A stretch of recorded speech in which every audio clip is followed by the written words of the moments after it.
नमस्कार साथीहरु, स्वागत छ हजुरलाई मेरो युट्युब च्यानल मेरा टिप्स एन्ड ट्रिक्समा। आज फेरि पनि एउटा नयाँ भिडियो र नयाँ जानकारीका साथ उपस्थित भएको छु। र आज यस भिडियोमा हामी कुरा गर्नेछौँ कुनै पनि ल्यापटप अथवा कम्प्युटरमा कसरी हामीले कुनै पनि एन्ड्रोइड गेम अथवा एन्ड्रोइड एप चलाउन सक्छौँ अथवा गेम खेल्न सक्छौँ त। त्यसको बारेमा आज हामी यस भिडियोमा कुरा गर्नेछौँ र हजुरले हाम्रो च्यानललाई सब्स्क्राइब गर्नुभएको छैन, च्यानलमा नयाँ हुनुहुन्छ भने पक्कै पनि सब्स्क्राइब गरिदिनु होला र भिडियोमा अगाडि बढ्नुभन्दा पहिले भिडियोलाई लाइक गरिदिनु होला। र अब हामी अगाडि बढ्छौँ हाम्रो भिडियोतर्फ। कुनै पनि सबभन्दा पहिले त कुनै पनि हजुरको ल्यापटप अथवा कम्प्युटरमा एउटा एन्ड्रोइड एप चलाउनको लागि अथवा कुनै पनि एन्ड्रोइड गेम खेल्नको लागि हजुरलाई एन्ड्रोइड इमुलेटरको जरुरी पर्छ। एउटा एन्ड्रोइड इमुलेटर भनेर भनिन्छ, एउटा सफ्टवेयर जस्तो यो एन्ड्रोइड इमुलेटर।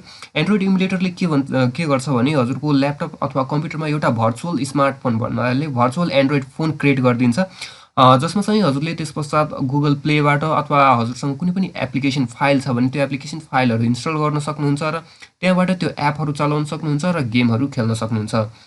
र यस्ता इमुलेटर धेरै रहेका छन्, जस्तै कि हजुरको सबभन्दा पहिलो नम्बरमा मैले जसरी अब प्राथमिकता चाहिँ ब्लुस्ट्याक्सलाई दिन्छु। ब्लुस्ट्याक्सले केही समय पहिले भने एउटा ब्लुस्ट्याक्स 5 को बिटा भर्सन पनि रिलिज गरेको छ, जुन चाहिँ एकदमै राम्रो पर्फर्मेन्स दिइरहेछ। जसले ब्लुस्ट्याक्स 4 चाहिँ पहिले यसको पहिलो जुन यसभन्दा पहिलेको भर्सन थियो त्यो चाहिँ अलिकति स्लो थियो भने ब्लुस्ट्याक्स 5 चाहिँ योभन्दा धेरै नै फास्ट रहेको छ, लाइटर रहेको छ र एकदमै राम्रो पर्फर्मेन्स दिन्छ हजुरको ब्लुस्ट्याक्स 5 को 5 ले। र ब्लुस्ट्याक्स 5 अहिले बिटा भर्सनमै रहेको छ।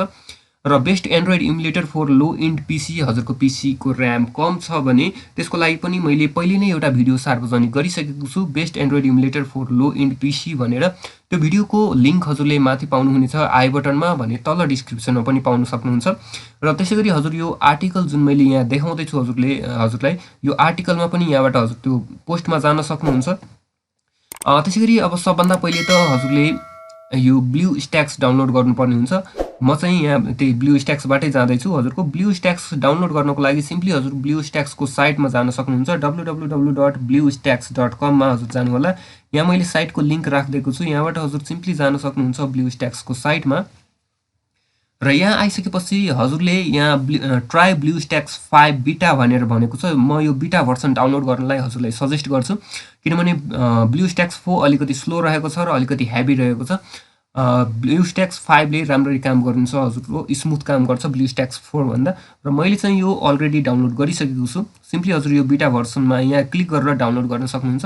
र डाउनलोड गरिसके पश्चात हजुर सिम्पली यहाँ क्रोमबाटै पनि यहाँ ओपन भनेर यहाँ देखाइरहेको हुन्छ, त्यहाँबाट पनि ओपन गर्न सक्नुहुन्छ यो फाइललाई भने। यहाँ जहाँ डाउनलोड भएर जहाँ बसेको छ त्यहाँबाट हजुर इन्स्टल गर्न सक्नुहुन्छ। म चाहिँ यहाँबाट सिम्पली डबल क्लिक गरेर यसलाई इन्स्टल गर्छु। यसपछि यसमा एस गरिदिनु होला।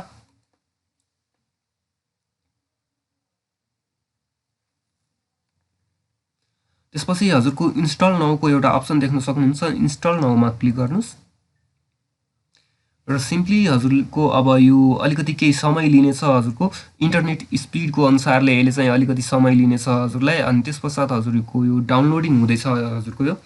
म चाहिँ अहिले यो भिडियोलाई पज गरिदिन्छु। डाउनलोड भइसके पश्चात मैले चाहिँ यसलाई फेरि पनि रिज्युम गर्नेछु।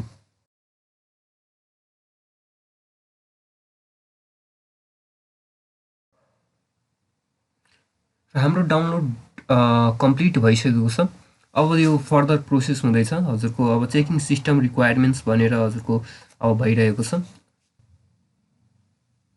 क्रिएटिङ ब्लुस्ट्याक्स रेजिस्ट्री, एक्सट्र्याक्टिङ फाइल्स, अब यो जे जति प्रोसेसहरू छन् यी आफै हुँदै जान्छन्।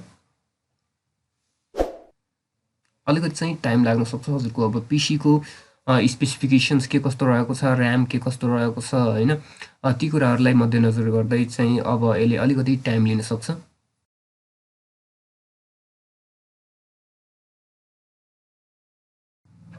र हाम्रो यो इन्स्टलेसन कम्प्लिट भइसकेर अब चाहिँ हाम्रो यो ब्लुस्ट्याक्स ओपन हुँदैछ। स्टार्टिङ ब्लुस्ट्याक्स प्लिज वेट भनेर देखाउँदैछ। र हजुरको यहाँ के इन्स्ट्रक्सन्सहरू देखाइरहेको हुन्छ जुन चाहिँ हजुरलाई ब्लुस्ट्याक्स चलाउँदाखेरि यी इन्स्ट्रक्सन्सहरूले हजुरलाई हेल्प गर्नेछ। यो इन्स्ट्रक्सन्सहरू हजुरले चाहिँ हेर्न सक्नुहुन्छ हजुरले। र हाम्रो यो लोड भएर ओपन भइसकेको छ र यसको इन्टरफेस पनि हजुर हेर्न सक्नुहुन्छ। एकदमै सिम्पल इन्टरफेस रहेको छ। एउटा प्ले स्टोर रहेको छ यहाँ र यहाँ सिस्टम एप्सहरू हामीसँग रहेको छ र यहाँ तल पपुलर गेम्स टु प्ले भनेर पनि यहाँ देखाइरहेको छ। अब चाहिँ सिम्पली हजुरले अब कुनै पनि गेम्सहरू अथवा एपहरू प्ले स्टोरबाट यहाँ सिम्पली डाउनलोड गर्न सक्नुहुन्छ। यहाँ प्ले स्टोरमा गएर हजुरले यहाँ प्ले स्टोरमा चाहिँ साइन इन गर्नुपर्ने हुन्छ। प्ले स्टोरमा अब सिम्पली साइन इन गरेर हजुरले त्यो एपहरू डाउनलोड गर्न सक्नुहुन्छ। त्यसको प्रोसेस मैले देखाइराख्नु पर्दैन होला। अनि त्यसपछि हजुरले अब कुनै पनि हजुरसँग एप्लिकेसन फाइल छ, एपिके फाइल छ भने त्यो पनि इन्स्टल गर्न सक्नुहुन्छ। त्यसको लागि सिम्पली यहाँ अप्सन रहेको छ एउटा हजुरको इन्स्टल एपिके भनेर, यसमा क्लिक गरेर हजुरले त्यो एप्लिकेसन फाइल हजुरको कम्प्युटरमा कहाँ रहेको छ त्यसलाई लोकेट गरेर चाहिँ हजुरले सिम्पली यहाँबाट एप्लिकेसन फाइल कुनै पनि एप्लिकेसनहरू इन्स्टल गर्न सक्नुहुन्छ। र हाम्रो यो आजको भिडियोमा यति नै जानकारी थियो। पक्कै पनि केही हजुरको क्वेसन्स रहेको छ, केही जिज्ञासा रहेको छ भने हाम्रो कमेन्ट बक्समा राख्नु होला। भिडियोलाई धेरैभन्दा धेरै साथीहरूसँग सेयर गरिदिनु होला। हाम्रो च्यानललाई सब्सक्राइब गर्नु होला। हस्त, धन्यवाद, बाइ।